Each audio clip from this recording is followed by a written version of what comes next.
Assalamualaikum warahmatullahi wabarakatuh. Good morning Soli dan Solihah. How are you today? Semoga hari ini tetap dalam lindungan Allah Subhanahu wa ta'ala, dan tentunya masih diberi kesehatan oleh Allah. Amin. Alhamdulillahirabbil alamin. Hari ini kita bisa berjumpa kembali dalam pelajaran PAI. Sebelum mulai pelajaran, biar diberi kemudahan oleh Allah pembelajaran hari ini, marilah kita buka dengan bersama-sama mengucapkan lafal basmalah. Bismillahirrahmanirrahim. Selanjutnya, biar makin afdol pembelajaran hari ini, seperti biasa, kita akan membaca doa sebelum belajar. Yuk kita baca bersama-sama ya nak. Doa sebelum belajar. A'udzu billahi minasyaitonir rajim. Bismillahirrahmanirrahim. Raditu billahi rabba wa bil islami dina wa bi Muhammadin nabiyyan wa rasula. Rabbi zidni ilma warzuqni fahma. Amin ya rabbal alamin. Alhamdulillahirabbil alamin. Pada pertemuan hari ini, kita akan mengulas materi-materi di minggu lalu, di mana minggu lalu kita sudah sampai di KD 3.9 dan KD 3.11. Yuk kita belajar kembali ya nak, tetap semangat ya. Solih dan solihah, adakah yang masih ingat? Di minggu lalu kita sudah belajar tentang pengertian perilaku terpuji. Masih ingat tidak ya? Apa itu arti perilaku terpuji? Benar sekali, good job. Perilaku terpuji adalah segala sikap, ucapan, dan tindakan yang sesuai ajaran Islam, yang dimana perilaku terpuji yang akan kita pelajari hari ini adalah berkata yang baik, sopan, dan santun, di mana Allah memerintahkan kita untuk selalu berkata yang baik, sopan, dan santun, baik kepada orang tua, guru, dan teman, di mana setiap yang kita ucapkan akan didengar oleh Allah, dan setiap perbuatan akan dilihat oleh Allah. Nanti setiap yang kita ucapkan dan perbuatan yang kita lakukan selama di dunia akan dimintai pertanggungjawaban oleh Allah Subhanahu wa ta'ala. Jadi mulai sekarang Solih dan Solihah harus sudah membiasakan selalu berkata baik, sopan, dan santun. Oh iya, Bu Laili mau tanya nih, Solih dan Solihah sudahkah berkata baik, sopan, dan santun selama ini? Semoga selalu berbicara yang baik, sopan, dan santun ya nak. Kenapa? Karena senantiasa akan selalu dicintai oleh Allah Subhanahu wa ta'ala dan disayangi sesama manusia. Berkata yang baik artinya berkata yang sopan, santun, lembut, dan tidak kasar atau kotor. Kemudian tidak berteriak, tidak membentak-bentak, tidak mengejek teman, dan tidak menyakiti sesama manusia. Itu artinya berkata yang baik atau berbicara yang baik. Contohnya, yang pertama, tidak membicarakan kejelekan teman. Maksudnya di sini kita tidak boleh membicarakan kejelekan teman kita kepada teman yang lainnya. Kemudian berpamitan saat berangkat sekolah. Jadi anak solih dan solihah itu saat ingin keluar dari rumah, misal mau bermain, mau berangkat sekolah, dia harus berpamitan kepada ayah bundanya di rumah.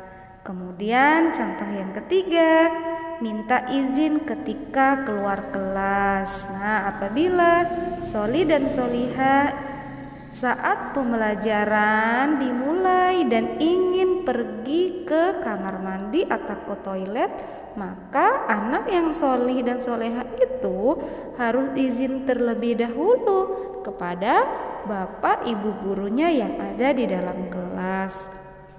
Yang keempat, mengucapkan salam dan menjawab salam. Sebagai seorang muslim, saat kita bertemu saudara kita yang sesama muslim, hendaklah kita mengucapkan salam dan menjawab salamnya. Yang selanjutnya, sopan santun. Sopan berarti hormat dan takzim sesuai dengan kebiasaan yang baik, dan santun artinya berkata lemah lembut serta bertingkah laku halus dan baik. Ucapannya lembut dan tingkah lakunya tidak menyakiti orang lain. Contohnya, tidak menjelek-jelekan teman. Nah, jika kita bersikap sopan dan santun, maka kita akan dihargai dan dihormati oleh orang lain. Yang selanjutnya, KD 3.11 tentang memahami tata cara bersuci. Suci artinya bersih, sedangkan bersuci artinya membersihkan diri dari kotoran. Kotoran yang dimaksud adalah kotoran yang dapat menghalangi seseorang untuk beribadah kepada Allah Subhanahu wa taala. Setelah kita mengetahui arti bersuci, di sini ada macam-macam bersuci. Macam-macam bersuci di sini ada dua macam.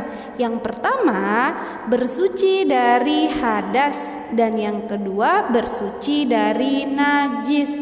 Ada yang tahu tidak apa itu arti hadas? Oke, baiklah kita bahas ya nak. Hadas adalah keadaan tidak suci pada diri seorang muslim. Hadas menyebabkan seseorang tidak boleh melakukan sholat dan tawaf. Hadas di sini ada dua macam, yaitu hadas kecil dan hadas besar. Yang pertama, hadas kecil. Hadas kecil adalah hadas yang timbul karena buang angin, buang air kecil, ataupun buang air besar. Kemudian hadas kecil ini disucikan dengan caranya berwudu atau tayamum. Kemudian hadas besar, cara mensucikannya dengan mandi. Sampai di sini paham ya nak arti hadas? Kemudian yang kedua, bersuci dari najis. Najis adalah kotoran yang terjadi sebab terhalangnya seseorang untuk beribadah kepada Allah Subhanahu wa ta'ala. Contohnya jilatan anjing, tinja atau kotoran, baik dari kotoran manusia ataupun kotoran hewan. Kemudian air kencing manusia. Najis ini disucikannya dengan membersihkan tempat yang terkena najis. Di sini bersuci memiliki dua cara, atau ada dua caranya untuk bersuci. Yang pertama berwudu, yang kedua istinja. Yang pertama berwudu. Wudu di sini termasuk cara untuk bersuci. Berwudu harus menggunakan air suci yang mensucikan, seperti contohnya air sumur, air hujan, air embun, air salju. Yang kedua adalah istinja. Istinja adalah membersihkan kotoran yang keluar dari dubur dan kubul. Kotoran yang keluar dari tubuh harus segera dibersihkan agar badan tetap suci dan bersih. Apabila tidak ada air untuk bersuci, kita boleh beristinja dengan menggunakan cara lainnya seperti batu, kertas, dan tisu. Istinja selain air, caranya cukup diusapkan 3 kali sampai hilang benda dan baunya. Di dalam toharoh atau bersuci harus menggunakan air suci dan menyucikan. Air suci dan menyucikan adalah air yang terhindar dari kotoran atau najis. Air dibagi menjadi 2 macam. Yang pertama, air suci yang menyucikan. Air suci yang menyucikan dapat digunakan untuk berwudu. Contohnya air hujan, air sumur, air embun, dan air yang lainnya. Yang kedua, air suci yang tidak menyucikan. Air suci tetapi tidak dapat digunakan untuk bersuci. Contohnya yaitu air susu, air teh, dan air kelapa serta air kopi. Alhamdulillahirrabbilalamin. Itulah tadi pengulasan materi kita hari ini. Alhamdulillah, tidak terasa waktu telah berakhir dan berarti pembelajaran telah selesai. Sebelum Bu Leli tutup, seperti biasa, Bu Leli tidak pernah bosan untuk selalu mengingatkan soli dan solihah semuanya supaya selalu menjaga salat 5 waktunya, murojaah, membaca Al-Quran, serta jangan lupa menjaga kesehatan dan membantu ayah bunda di rumah. Kita tutup pelajaran kita hari ini dengan bersama-sama mengucapkan lafal hamdalah. Alhamdulillahirrabbilalamin. Ibu akhiri, wassalamualaikum warahmatullahi wabarakatuh.